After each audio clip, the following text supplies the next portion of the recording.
Kejaksaan Tinggi Sumatera Selatan di awal tahun 2024 ini lagi fokus bidik kasus mega korupsi yang diduga sudah ngerugikan negara sampai sekira 1,3 triliun rupiah.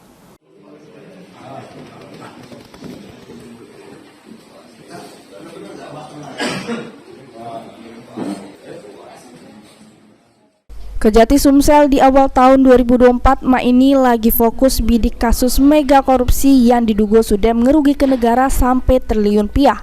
Hal itu disampaikan ke Kepala Kejaksaan Tinggi Sumsel, Yulianto pas pers gathering di Kejati Sumsel Jumat 26 Januari 2024 kemarin.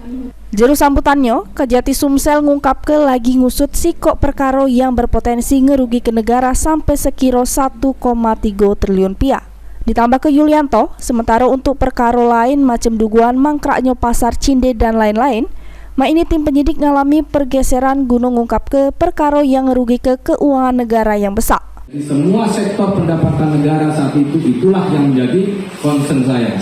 Maka mungkin rekan-rekan bisa melihat siapa saja yang dipanggil, karena concern saya saat ini adalah bagaimana penindakan perkara korupsi itu membuat pendapatan negara meningkat.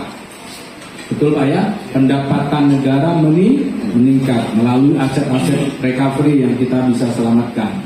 Untuk pasar Cinde, betul itu adalah tunggakan.